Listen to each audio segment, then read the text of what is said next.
Before tanks, before drones, and even before gunpowder, terror on the battlefield could come on four legs. Amidst shouts, spears, and swords, a swift shadow crossed the warfields of Rome. Muscular, agile, obedient, yet fierce. It was not a man, nor a horse. It was the Canis Pugnax, the Roman war dog, bred by the Romans to protect, hunt, fight, and kill. The Canis Pugnax was not a camp pet, it was a living weapon. Today, few people know its name. It was forgotten by history books, but never by the legionaries who trusted their lives to it. To understand how this lethal creature came to be, we need to go back in time to the mountains of Greece and the monster breeders of the ancient world. The name Canis Pugnax, in Latin, literally means combat dog. But the animal behind that name did not appear by chance. It was shaped through the brutal selection of wars, hunts, and sieges over centuries. Its origins trace back to the Greek Molosses, an ancient breed of massive dogs used to protect herds and property in the mountainous regions of Epirus, land that today corresponds to Albania and northwestern Greece. Philosophers like Aristotle and poets like Virgil spoke of these dogs as true beasts, domesticated, loyal to their masters, but capable of tearing a lion's throat if needed. The Romans, always attentive to the practical qualities of other peoples, saw a diamond in the rough in the Molosses. They began importing them, crossing them with local breeds and barbarian war dogs. Faster, more aggressive, and less predictable. The goal was to create the perfect combat dog, large yet agile, strong, obedient. Thus emerged the Canis Pugnax, a dog about 60 centimeters tall, weighing between 40 and 50 kilograms.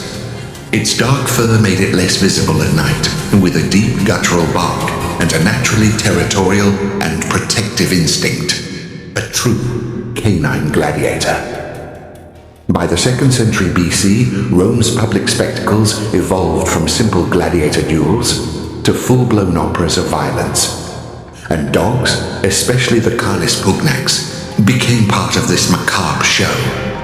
Trained to attack with precision, ignore pain, and react to the scent of blood, these dogs were not presented as companions, but as execution beasts. They entered the arena to chase condemned criminals, face unarmed prisoners, or even fight against exotic beasts brought from distant lands. Lions, bears, giant wild boars. Before the fights, they were kept fasting for days to ensure even more aggressive behavior. And when the chains were released, the crowd erupted. The brutality wasn't an accident. It was the climax of the spectacle. Some dogs became so famous they were given names and popular ovations, like true four-legged gladiators. In the arena, the Canis Pugnax was treated as a living weapon, but its true calling was still to be revealed. And soon, Rome would discover that this animal could be much more than a circus monster. It could be a soldier. With the expansion of the empire, Rome began waging wars in every corner of the known world, and facing enemies with surprising tactics. Among them, one caught particular attention: war dogs used by the Celts, Scythians, Germans, and Britons. These dogs attacked with blind ferocity. They leaped over shields, tore at the legs of legionaries, and protected the bodies of their masters with claws and teeth. Rome understood the message and decided to create its own monsters. The answer was the refinement of the Canis Pugnax, now crossbred with barbarian breeds to increase its aggression and speed. But the true Roman difference was not only physical, it was doctrinal. Unlike tribal dogs that attacked anything that moved, the Roman Canis Pugnax was trained to act like a legionary. Attack only on command, recognize allies, hold position even under stress, and die alongside its master if necessary. And that's how the Canis Pugnax left the arena and entered formation, marching alongside armed men, not as an animal, but as part of the deadliest military machine of the ancient world.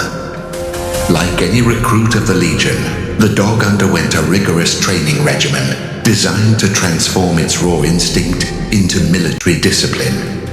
First, it had to identify the scent of its comrades, distinguish allies from enemies, and respond only to specific commands, ignoring provocations and the sounds of battle.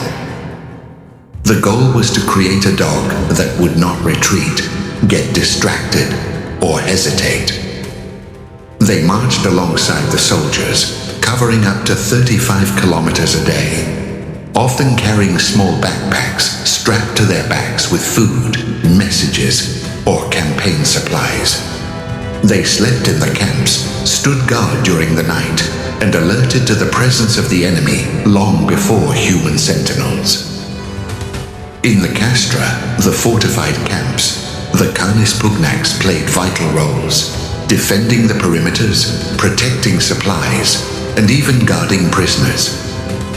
In areas of constant conflict, like Germania or Dacia, the presence of these dogs significantly increased the security of the troops. More than a fierce animal, the Canis Pugnax was part of the Legion. It lived, marched, and died alongside the soldiers, not out of instinct, but due to a loyalty forged in every battle. Although official accounts rarely give attention to dogs on the battlefield, between the lines, history tells a different story. In the Battle of Versailles, in 101 BC, the Cimbri used fierce dogs to protect their camps.